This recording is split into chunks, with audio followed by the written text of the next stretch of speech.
The topics and opinions expressed on the following show are solely those of the hosts and their guests and not those of W4WN Radio, its employees, or affiliates. We make no recommendations or endorsements for radio show programs, services, or products mentioned on air or on our web. No liability, explicit or implied, shall be extended to W4WN Radio, its employees, or affiliates. Any questions or comments should be directed to those show hosts. Thank you for choosing W4WN Radio.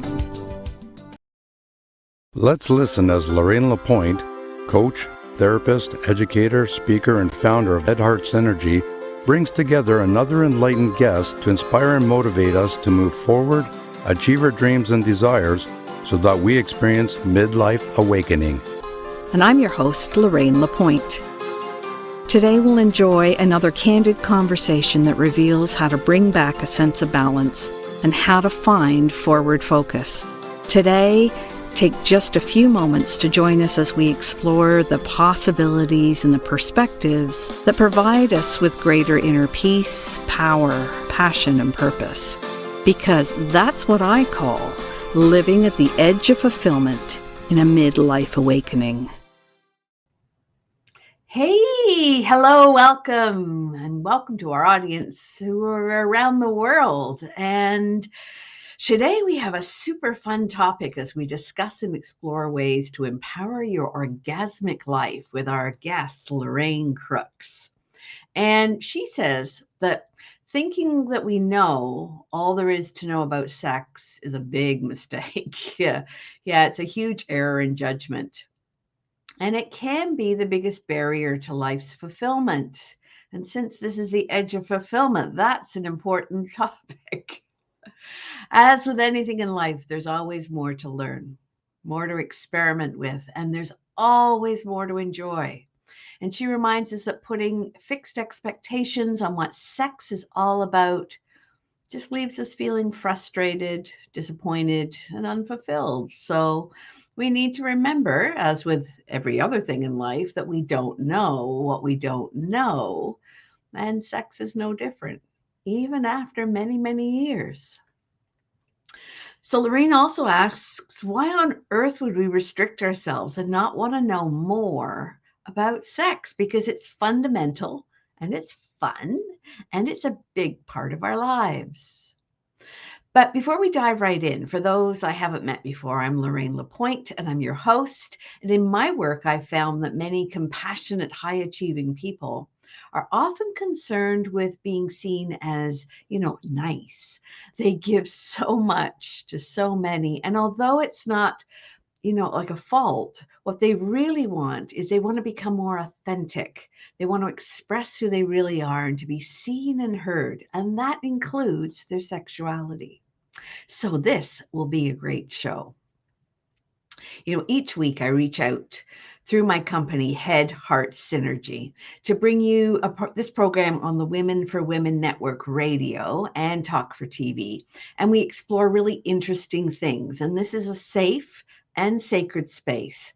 And I invite you to discover how to live with greater peace, power, passion, and purpose. Because what Lorraine Crookes and I understand is that as we explore and discover new perspectives around topics, and we might talk about things like consent and boundaries, emotions, pleasure, intimacy, and of course, relationships, you can constantly reveal what's things are there for you and greater possibilities. So whether you're here live or whether you've come across us at a later time, when you hear something in this conversation that you find, you go, curious, or that even shakes you up a bit. Hello, Susie. Lovely to see you.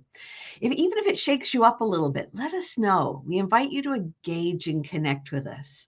Many know that for each comment, like or share, my company, Heart Synergy, sponsors a day's worth of fresh water. So Susie, thank you for that day of fresh water through B1G1. And when you participate in the show, it helps me to help those who need it most. And we love to answer your questions. So just add a hashtag in the word question and shape this program into something that's most interesting for you. All right. We also want to thank you, our listeners and viewers, for being here. Because our mission today, should you choose to accept it, is to listen for ideas, thoughts, or feelings that inspire and motivate you to more easily express that authentic self and who you want to be. Good morning, Erica. Lovely to see you too. And after this short break, we'll be coming back with today's guest who works on a deep level, allowing clients to connect to their physical and energetic body. She honors them with tantric massage, rituals, meditations, and breath work. Good morning, John. You're going to love this show too, I'm sure. And right now, you're listening to The Edge of Fulfillment on W4WN. That's the Women for Women Network Radio and Talk for TV. And we will be right back.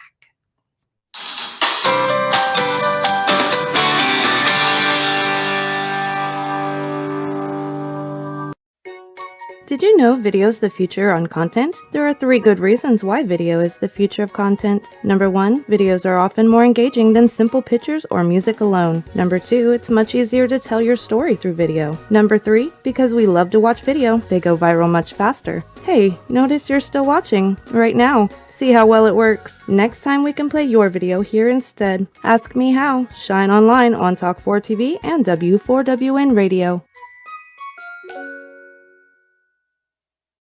Hey, are you looking for a brighter future? Wishing for greater calm, clarity, and confidence? What if you knew an inside job was the answer? Your mission: stop the inner burn, gain mental fitness so you get more out of life. Imagine in about 15 minutes a day for just 6 weeks. Come on, we'll show you how. Don't miss it. Just go to www.lorraine.gives/m-fitness and join us right now.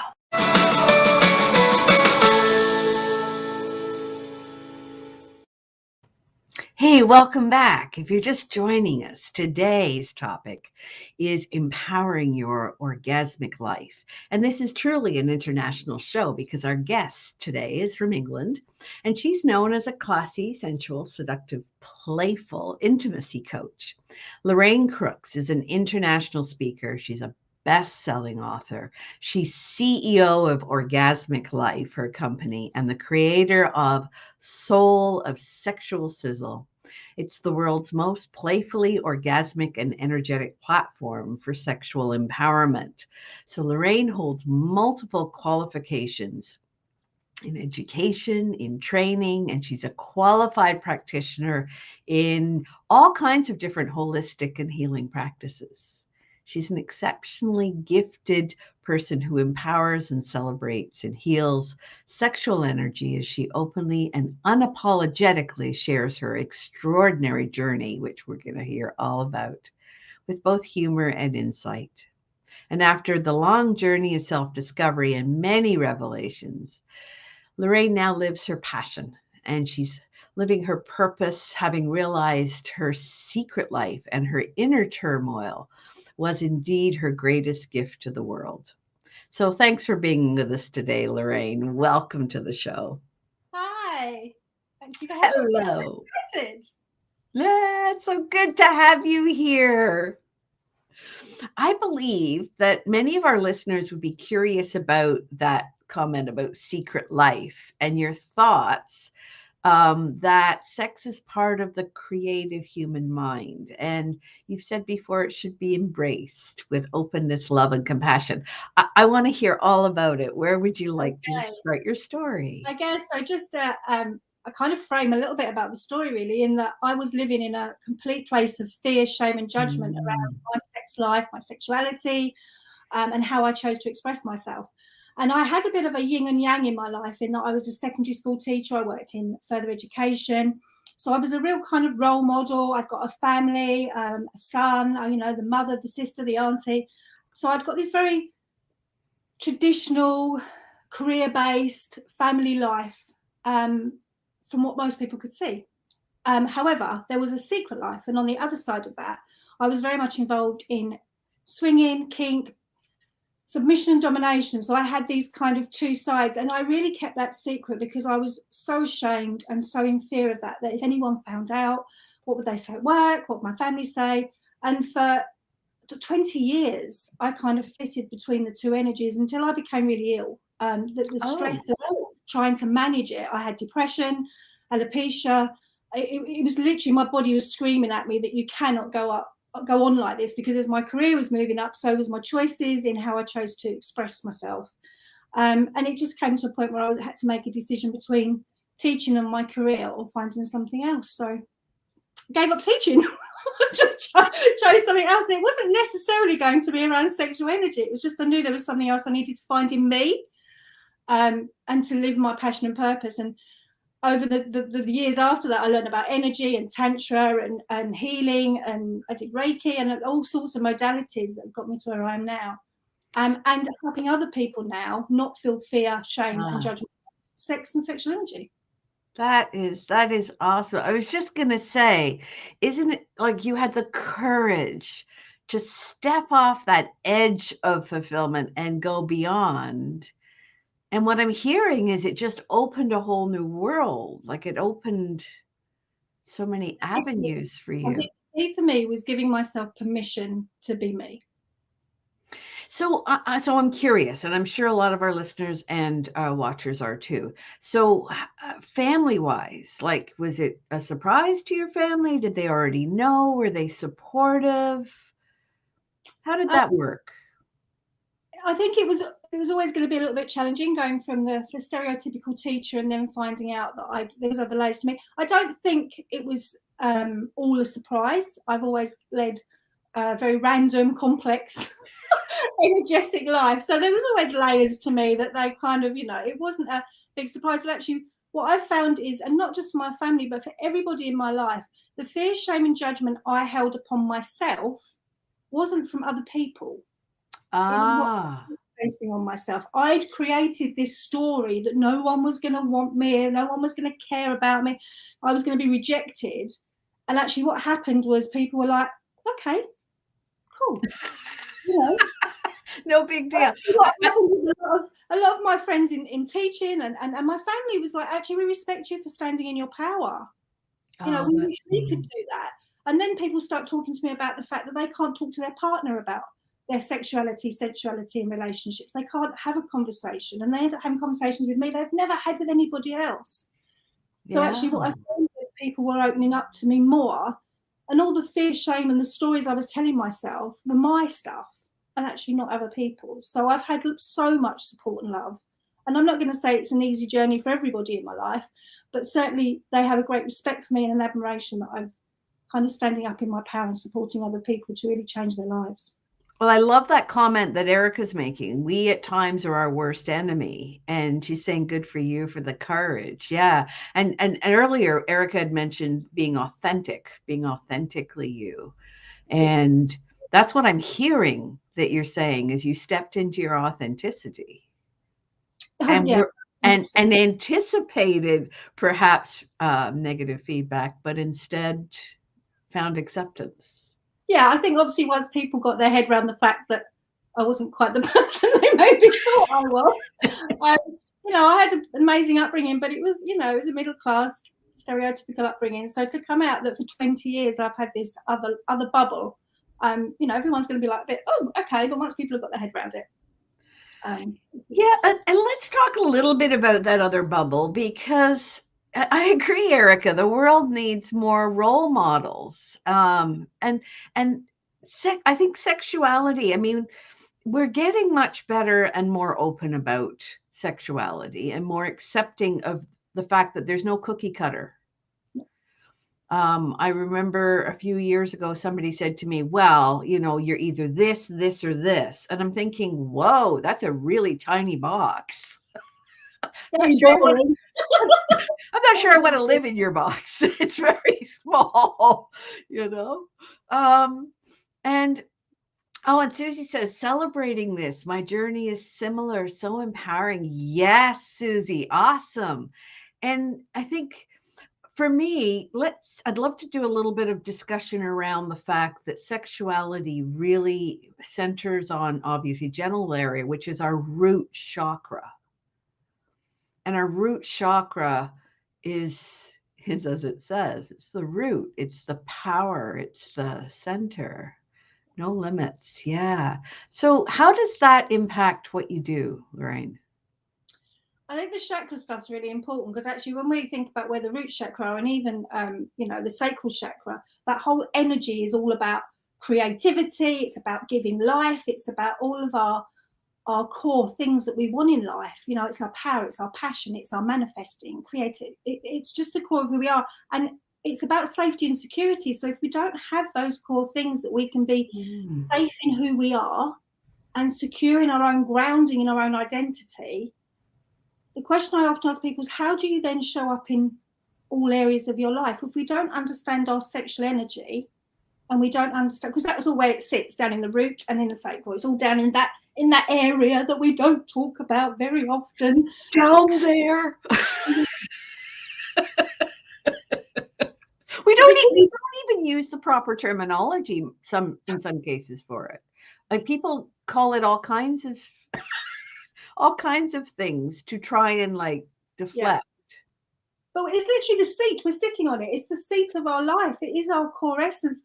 At some point in life, somebody probably had sex to create us as human beings. It's the actual fundamental reason we're here, and yet we still don't want to talk about it. And it is our root. It is our core. It's our security. It's all the foundations. But it's a part we literally suppress and block off, ignore, and actually we should be celebrating it. We shouldn't be hiding it, because it is our safety and our security. It's how we express ourselves in every area of our life. Sex is not about a process or something we do. It's about how we live. Say more about that. That is so important. And I'm just loving what I'm hearing from you. Okay, so for me, sex, sexuality, sensuality, which is something else that doesn't get talked about, and sexual energy is all about how we show up in the world, how we dress, how we connect with other people, how we communicate. So often people refer to sex as almost a process. We have sex. It's an intimate thing that we either share with ourselves or maybe share with somebody else, or more than one. And we kind of see it as an act. But it's not. We are sex. We are sexual energy. Everything about us is about our sexual essence. As I said, how we dress, how we show up, the work we do, how we show up in the world is all about who we are. And like you said, sexuality isn't, for me, that's a fluid thing. I can be something different every day if I want to be.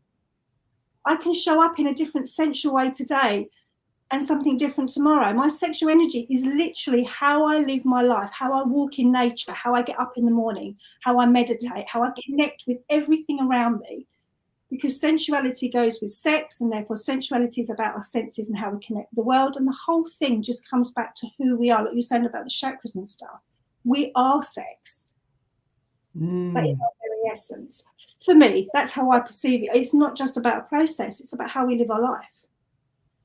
That is beautiful. And for those who are listening who might, I'm sure it's not the first time they thought about it, but the differences between sexuality and sensuality. Let's explore that a little bit, because my understanding is our biggest sex organ is right up here between our ears.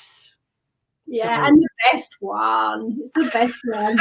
And Susie says, for me, I find sex changes as we get older. I agree, Susie. I'm way more expressive. That's for sure. Connection now for me. Oh, that's beautiful, Susie. Thank you. And Erica says, yeah, it's the dance of life and joy. I mean, just this discussion, I'm feeling enlightened. I'm feeling joyful. I'm feeling more expressive and expansive. So the question was about sexuality versus sensuality. So let's explore that. Okay, so if I start with sensuality first, so that is our senses. It's how we connect with the world. So it's using all of our senses. And often I think we can be very disconnected for that when we're exploring intimacy and pleasure. We don't always tap into all of those things, because although our greatest gift is between our ears and our creativity, it also gets in the way with the chatter. Yeah, say more. We tune into it. So it's the rubbish we're telling ourselves, so we can tune into our sensuality, and how we do that is all in every area of our life, because then we can move that in and out of our intimacy and pleasure. Pleasure shouldn't just be safe for the bedroom. Pleasure should be every day of our life, and sensuality on the food we eat, how we receive the world through our senses, is really important. I think for sexuality, it's a bit more of a label. I think our sexuality is really personal. It's how we show up. So, sometimes people have said to me, what's your sexuality, right? And I'm like, do you know what day of the week is it? Because today I might be a polypan, heterosexual, bisexual female, and tomorrow I might not. It's just like, I don't know. Some days I want a Kit Kat, other days I want a Mars bar. It's just like, some days I'm asexual and sometimes I'm not. Sometimes I don't even know I care. It's just like today it's not even on the cards. So it's like, to me, that's very much a label, because it's very personal, and it's how I want to show up today and how I want to connect with myself, with the world, with other people. Sensuality is how I explore the world. So I kind of, there's two, they connect definitely, but they're very, this is more about maybe how I want to feel in my identity, and this is how I want to explore the world. So that's the difference for me, I guess. Thanks. I love that. And for a second, what's your advice? Let's talk about that fear and shame piece, because I think you're right. I think that's what gets in a lot of people's way. So what is your advice to help those who are raised? Let's say, there are a lot of people who are raised with some very interesting thoughts about their own sexuality and that of others. What do you talk about in terms of the fear and shame? I think it's very difficult, because I think because of the cultures that many of us live in, because it's not talked about, we create all this fear and shame, because it's just not a discussion that's had. We spend a lot of our childhood exploring the world, and might run around as a toddler naked and stuff, and then all of a sudden it's the clothes on, we stop having the conversations, things become a bit taboo, but not even on a conscious level. We start to get all these messages from the outside world. And then the media plays a part, that the messages we do get are not necessarily healthy ones. And actually, what is a relationship? Is it something we see on TV, on reality shows? Like, what is it all about? So I think we get so many mixed messages about what intimacy, pleasure, and sexuality are. And I think our upbringing, certainly as a school teacher, I taught sex ed, and sex ed was fear-based. I was a teacher and a principal, and we were told that the only thing that we could teach was abstinence. Yeah. So in other words, we're giving you the child the message that you are not a sexual being, that you need to abstain, and never worked well for me. It doesn't work for me. Because of that, we go and explore, don't we? Like, for a child to say no, hang on a minute. It just doesn't work. I mean, ours was about teaching about sexually transmitted diseases, how to make a baby, how to put a condom on a banana, and what contraception was. I mean, it was ridiculous. And it's like, no, it's not about that. It's actually, for me, the thing that's really missing, and I think in every country, is about communication, consent, and boundaries. Because if we gave children the right tools to understand how to communicate yes, no, and maybe, but could we slightly do this or this, or could things change? Not only is that good for the bedroom and intimacy and relationships, it's every area of our life. It would help them in work, it would help them everywhere, but we don't understand how to communicate our needs and wants, because we're told not to talk about them. We're told not to express our needs and wants. We're quiet. Often a lot of us don't even make noise in intimacy, because somehow in our subconscious we've been taught not to talk about it, so much so we don't even express ourselves actually in the act of intimacy, because these unconscious things have come into play, and it's just we get shut down further, and then suddenly there's an awakening, and hopefully at some point we can still enjoy life, but there's this awakening of like, actually, hang on a minute, it doesn't need to be like this. I can actually vocalize and yell, and I can sigh. I can ask for what I want. I can use my voice. Yes. Is what I heard you. Something funny when you said, put the condom on the banana. I had one One kid came up to me and very seriously, Miss, I don't really understand. What am I supposed to do with the banana? Well, that could open a very interesting discussion. You're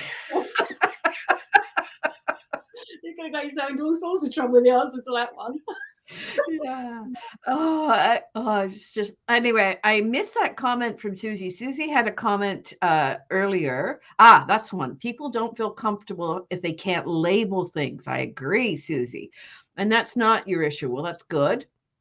And she won't label yourself for others. I'm me. I'm proud of the skin I'm in. You go, girl. Yeah. Absolutely. Isn't it interesting how we don't want children to be sexual beings?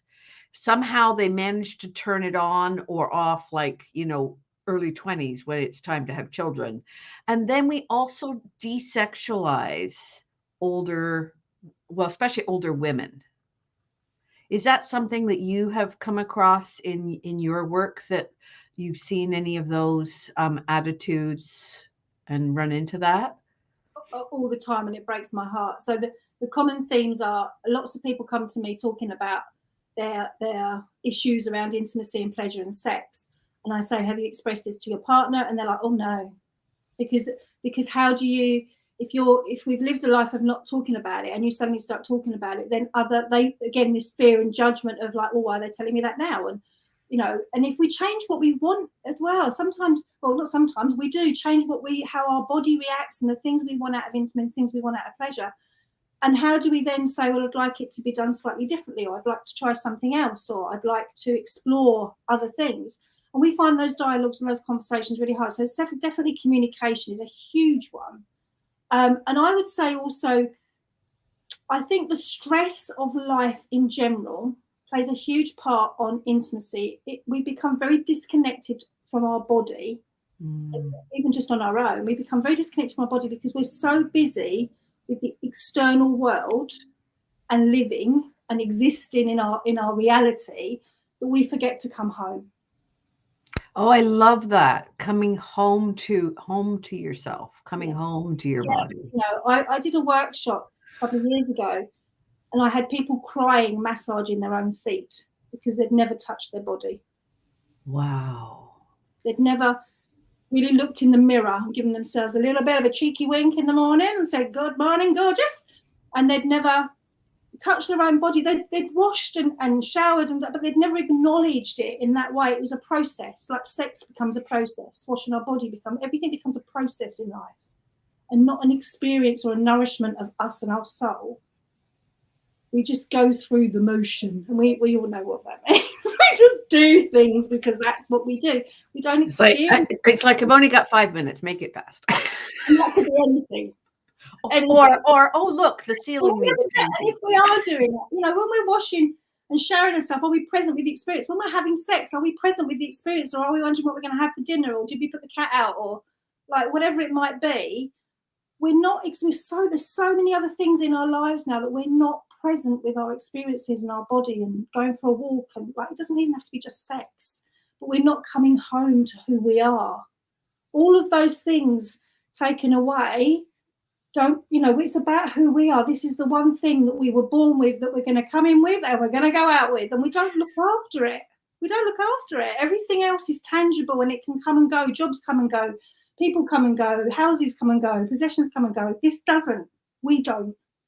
This is my reality, not this external stuff. And we need to spend more time with our body and exploring who we are, and the mind and the soul and the heart of this, so that we can really then show up as who we are. Because when we show up as who we are, other people see us and connect with us, and then we're living our truth.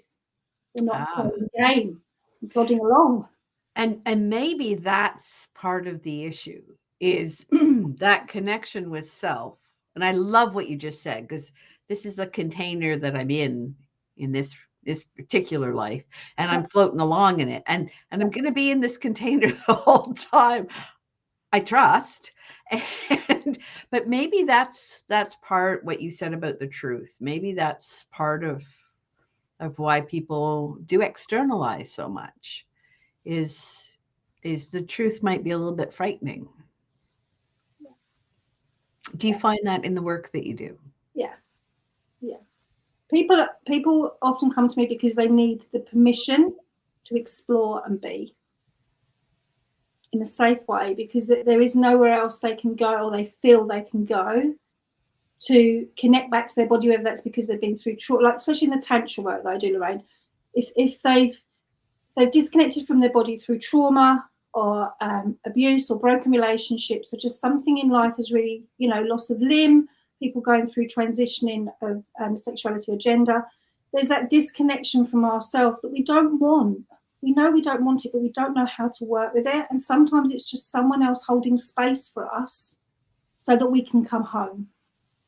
But there's not an agenda. There's none of this stuff that whirls around in our head of what are the expectations, what are my fears, what's the goal, what's the destination, what am I supposed to be doing? It's just about being in a moment and experiencing their body in a way that often they've never experienced it before, because they're giving themselves permission and they're not in a process, they're in an experience. I love that you've said that difference between the process and the experience, because so much of what we do is formulaic. First this, then that, as opposed to really being, as Erica just said, be in the moment. And really that's all we have is the moment. And that process is so heartbreaking. If we think, if a lot of people that think about their intimacy with a partner can second guess what's next, because even that becomes a process. And then they get a bit, if it's kind of knocked out and the routine's not quite right or something changes, like, oh, what's happened? Well, what, because even that, everything becomes a process. And actually everything should be an experience, but it isn't. And it's like, well, we do this and then we do this and then we do this. And if something changes, because, and all sorts of reasons, women going through the menopause can be a huge one that just knocks them, and they need to navigate and find a different way of exploring their body and being intimate with it and somebody else. There's all sorts of things that can knock us that we really find challenging to talk about, that are part of all of our lives.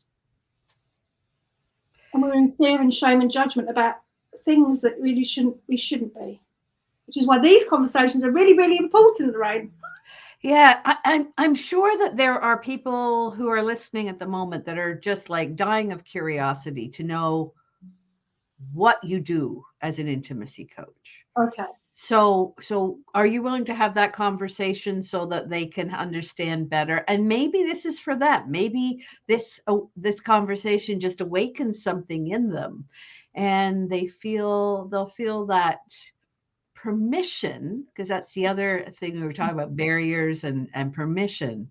I love that, Erica. Yes, let life flow. So I'd love to have that conversation with you, Lorraine. Yeah, definitely. So a lot of the work I do is one-to-one tantra work, working with the physical body and supporting people to reconnect. And that's very intimate. It's working with all of the body. It's working with sexual energy on a physical and energetic level, and really helping people come home to their physical experience with their body where they've become really disconnected. And then the other work I do is more online, supporting people through programs and workshops in different ways to connect. And it's not necessarily all about intimacy and sex as we think about it. It is about this coming home. It's about looking at our shadows and the baggage that we're carrying and the stories that we tell, and how our ego is trying to keep us safe in intimacy and pleasure. It's about understanding how breath work and our body can really support us, but we can be very disengaged with it because we're so in our head. We don't acknowledge the breath and we don't acknowledge our body and allow it to be at one with what we're doing. About consent and boundaries. So it's all the things that really underline actually every area of our life, which it kind of goes back to where we started about sex being, everything we are. So it's really, it's about coming home. I'm not teaching people how to use sex toys. I'm not teaching people how to have orgasms, although that is part of some of the things we explore in how we work with our energy and how we can have an energetic orgasm is actually one of my modules. It's very exciting. I was just going to say that might be something that people have not heard about before. Can you say that again? Because you can for some, the British accent is hard to... Okay, sorry.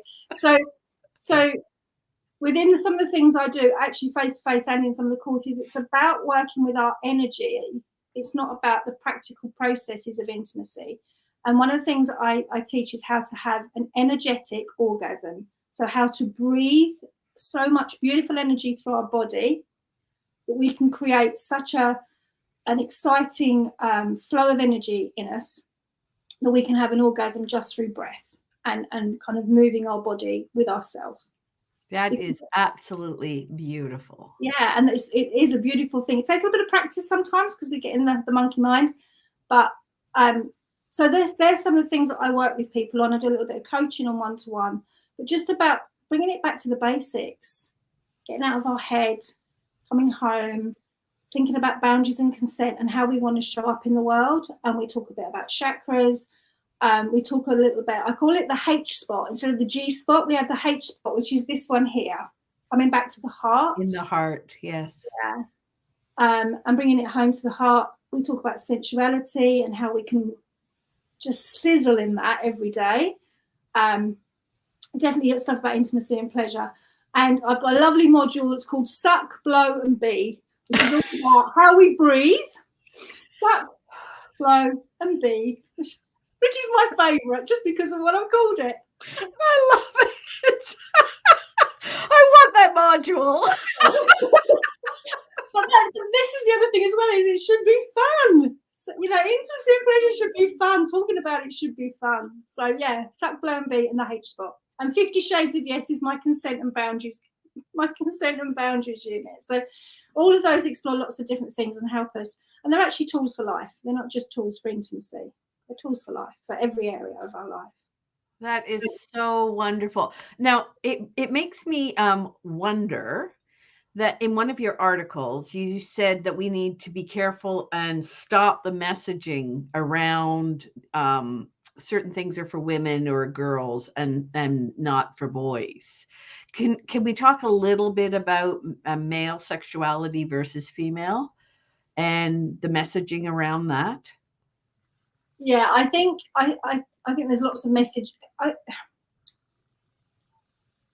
From the work that I've done and the men that I've worked with, there's a bit of a confusion now about the roles that we all play.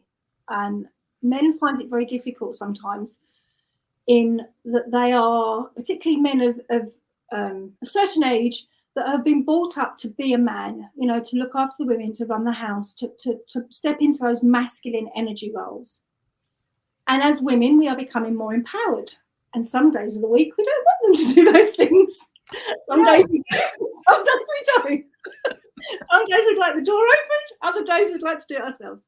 So there's this energy at the moment where, as a masculine and a feminine, or a male and a female, the roles are starting to become quite muddled, and a lot of men are losing their power in how they feel they should show up. Because actually there's women in their lives that are very independent, enjoying their life, standing in their power, working, having a family, doing or whatever it might be. And men are finding that quite difficult. And at the same time, women have got all these wonderful things going on that actually making time for themselves is quite difficult. And so there's all these different things going on. Actually, for a man, often in the sense of losing his power on an unconscious level, that will affect him on a physical level. So we could be talking about erectile dysfunction. We could be talking actually about where there's something that physically manifests, given that all of our emotions, as we know, are connected to our physical body. Our body is our compass. It gives us our clues as to how, you know, and how we show up. So for men, there's a lot of physical health conditions that are coming through because they're not able to show up as they was brought up to show up in the world. And for women, there's the pressure because they're evolving and wanting to be more empowered in their life and, you know, maybe a businesswoman or whatever it might be. So there's a different disconnection. So there's all these different layers that people are trying to navigate through in the world that we're living in now that are not really helping us to come home to our bodies because we're living an experience with so many layers. Well, they give us more choices. But sometimes more choices just means more chaos and more confusion and more conflict because we have to navigate, is that right for me? Is that not right for me? Yeah. And you've mentioned a few times the consent and the boundaries.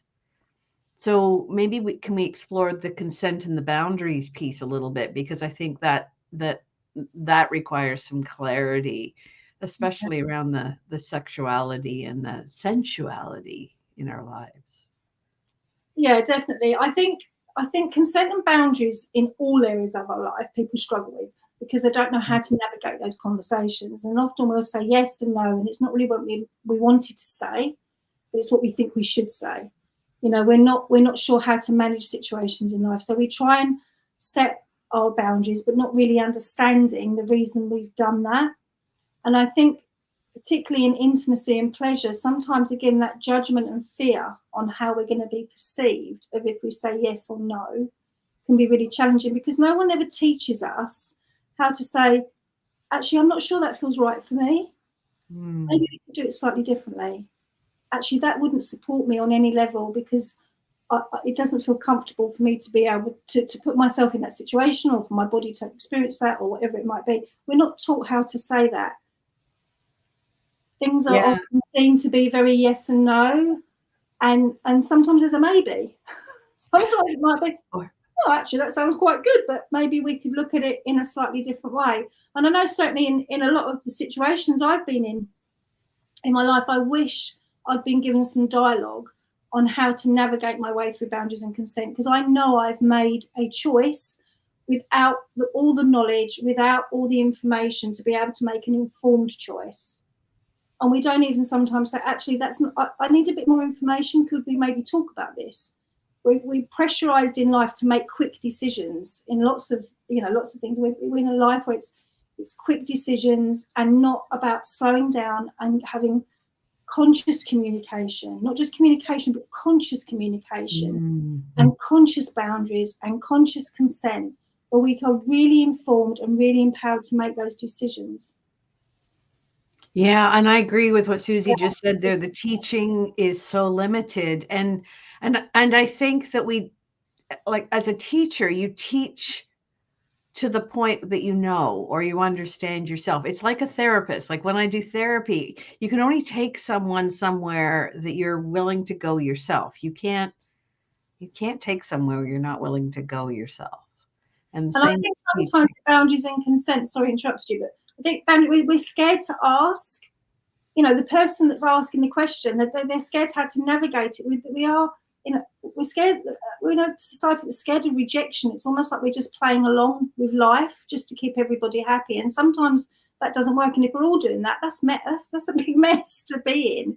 If everyone's just saying yes because they don't want to offend anybody else, at some point that's got to stop.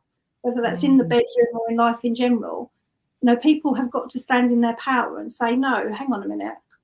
I can't, which is what I did. I can't live like this anymore. That's not who I really am. You know, your body started telling you with very clear messages that something was not right. Literally, I was losing control.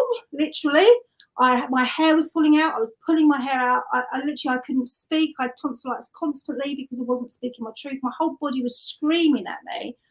From the day I gave up teaching, I've never had tonsillitis. I had it 7 times a year. Wow, listen up, teachers. Every school holiday, there it would rock up, tonsillitis, something would kick in, you know, and the body slows down. We have these holidays, which aren't really holidays in teaching, but everyone tells us they are. You have these little periods of time, and my body would just crash, and then you'd go back into survival mode, and then crash and go back into survival mode. And literally, the tonsillitis, migraines, the pressure, and I haven't been to the doctor's, touch wood, since I've left teaching. That is phenomenal. That is absolutely phenomenal. I live my orgasmic life. I love that. Well, usually on the show, we pull an oracle card. We're getting really close to the end of the show. Would you like to pull one today and see what the cards have to tell us? That sounds fab. All right. We'll just do it quickly because, like I said, we're running out of time. So I'm just going to shuffle them, and you go ahead and say stop, and I'll see what comes up. Stop. All right. Oh, we have, and I think we can probably zoom in on this, birds of a feather. Well, let's find out what birds of a feather is all about. I wonder if it has anything to do with our topic. Have you ever wondered how people naturally gravitate to one another? I think it does, and discover surprising intimacy and connection. Yes. There's a kind of magnetic energy, like an invisible ray of light, that gently pulls people together to form something beautiful that they can share. We need a community to survive, thrive, and grow. We are social creatures after all. None of us is meant to be alone. It's funny, I was just talking to people about that last night. We need to be together. The concept of belonging is playing an important role in life. Trust those strands of connection, for now is the time to be together in community. And the last part is, when you understand the value of community, you will discover everything you're hoping for, the intimacy, the connection, and much, much more. I think that's perfect, because actually orgasmic life is about living your life in flow. It's about living that life in that energy of, not necessarily having those every day, but living in the energy of, and actually that community of having the right people around you so your life's in flow and you can live in that energy. Well, and what I heard you say is this doesn't always have to be in partnership with someone, because if you can have an energetic orgasm just by breathing, you don't need a partner for that. Or more than one, should you choose. And so I just wanted to be clear that this is something for each of us as individual people to be considering, talking about, thinking about. It is who we are. Yeah. Wonderful. Well, we're slowly running out of time, but is there anything that you would love to share with our audience that you haven't had a chance to yet, or if you want to tell us how we can get a hold of you? Yeah, certainly. So you can get hold of me through my website. There's lots of ways of connecting with me on there, which is orgasmiclife.me, orgasmiclife.me, and there's lots of different places you can connect. You can book a call with me, you can email. You can also reach out through Facebook Messenger if you want to connect or ask a question, or just reach out. Awesome. And it sounds like the person does not have to be physically with you, although that would be ideal. It sounds like you offer a great deal that can be done virtually as well. There's some events on there that are online. There's a embodied feminine workshop coming up online with a lady in the US that I'm collaborating with. And then there's also my program that runs during the year. That's on there as well if people want to have a look. But there's lots of other opportunities, that I can connect with people with coaching and different conversations. So if you're intrigued and you want to know more, if you think we can connect, then please reach out.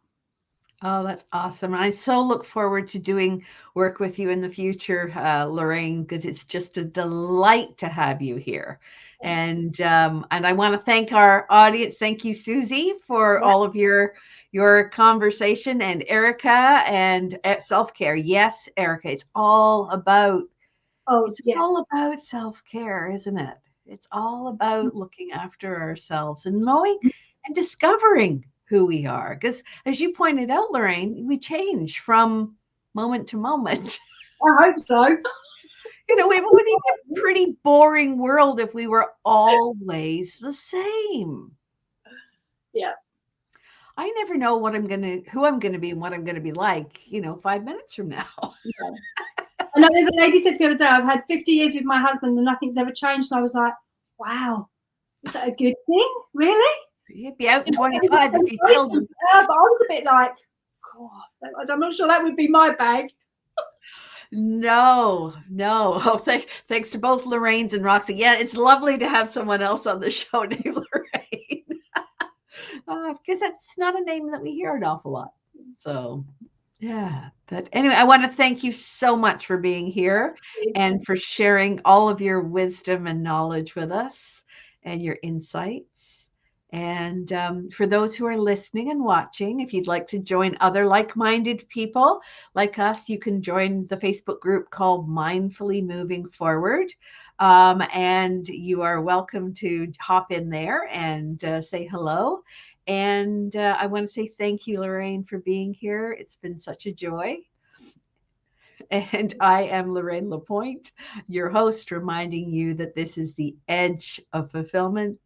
And at the edge, there's always a choice. You can stay on the edge, always getting what you've already got, or you can become just a little courageous and move beyond the edge to get what you really want. And we'll see you next week.